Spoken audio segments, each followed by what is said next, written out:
Hello friends, welcome to Jahangir Sahab math. मेरा नाम है नरेंद्र जहांगीर और हमने क्लास 10th मैथ्स की एक्सरसाइज 7.2 का क्वेश्चन नंबर 8 लिया है।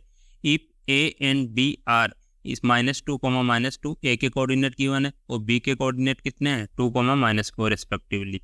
Find the coordinates of P such that A P is equal to 3/7 of A B and P lies on the line segment A P. तो सबसे पहले हम क्या करेंगे, एक लाइन सेगमेंट बना लेते हैं। जैसे ये लाइन सेगमेंट बनाया ए बी का, ठीक है। तो ये ए पॉइंट हो गया हमारा, ठीक है, और ये बी पॉइंट हो गया। इनके कोऑर्डिनेट हमें गिवन है। ए के कोऑर्डिनेट कितने हैं -2, -2, ठीक है, और ये बी के कोऑर्डिनेट है 2, -4, ठीक है, ये लिख लिए।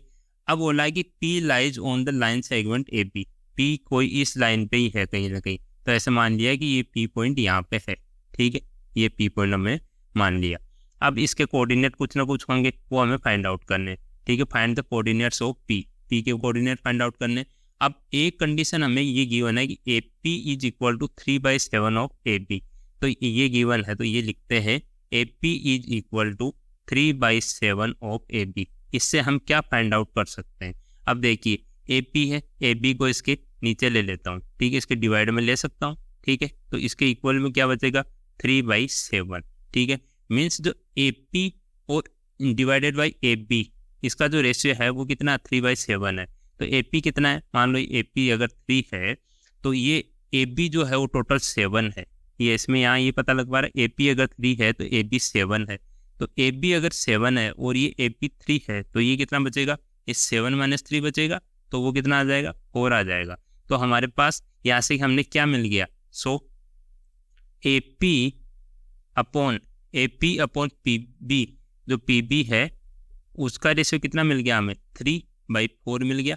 समझ गए आप। ये अगर 3 है, टोटल 7 है, तो ये 4 हो गया, और ये अगर 4 हो गया तो A P upon P B इसका रेशियो कितना मिल गया 3/4 मिल गया।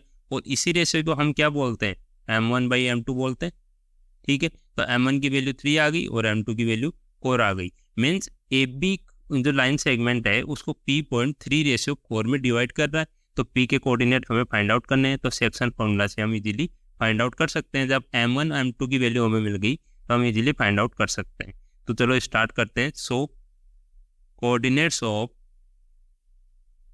पॉइंट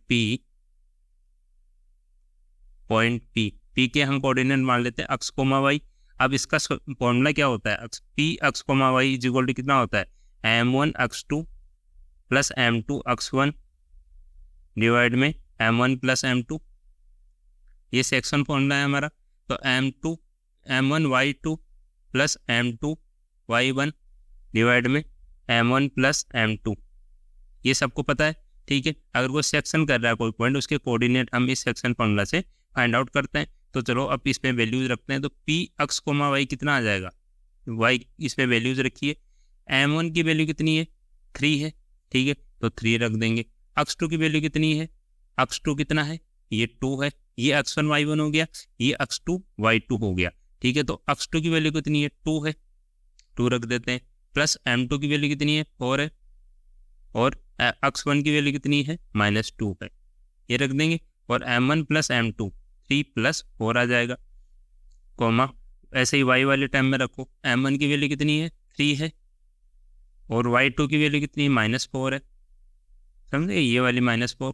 प्लस M2 की वैल्यू कितनी है 4 है, और Y1 की वैल्यू कितनी है -2 है, ये -2 रख दिया। डिवाइड में M1 प्लस M2 आ गया, तो 3 + 4 आ गया। अब इसको आगे सॉल्व करते हैं। ये आ जाएगा 3 × 2 कितना होता है 6 आ गया, प्लस 4 × -2 तो -8 आ गया, तो यहाँ लिख देंगे -8। डिवाइड में 3 + 4 कितना होता है 7 होता है, कोमा 3 × -4 -12 हो गया, ठीक है।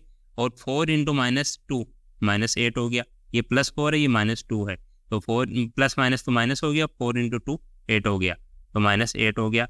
डिवाइड में 7 ही है, इज इक्वल टू, इसको आगे सॉल्व करेंगे तो ये आ जाएगा 6 - 8। तो माइनस का नंबर बड़ा है तो माइनस का आएगा साइन, और कितना डिफरेंस है दोनों के बीच में 2 का डिफरेंस है, तो 2 आ जाएगा, -2/7 आ गया।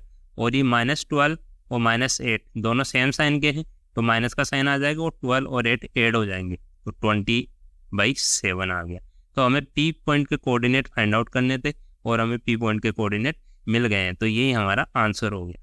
ठीक है, तो ये वैसे सेक्शन फॉर्मूला लगा के ईजी है, लेकिन ये वाली ट्रिक आपको ध्यान रखनी है कि m1/m2 की वैल्यू ये डायरेक्ट जो दे रखी है वो वैल्यू नहीं है, क्योंकि इसमें रेशियो AP/AB दे रखा है। लेकिन हमारा जो m1/m2 हम मानते हैं वो जो पॉइंट हम इसको सेक्शन में बांटता है उसका रेशियो होता है कि AP/PB का रेशियो जो होता है वो होता है m1/m2। तो ठीक है, ये आप ध्यान रखना, इसमें ये गलती मत करना। ठीक है, थैंक यू।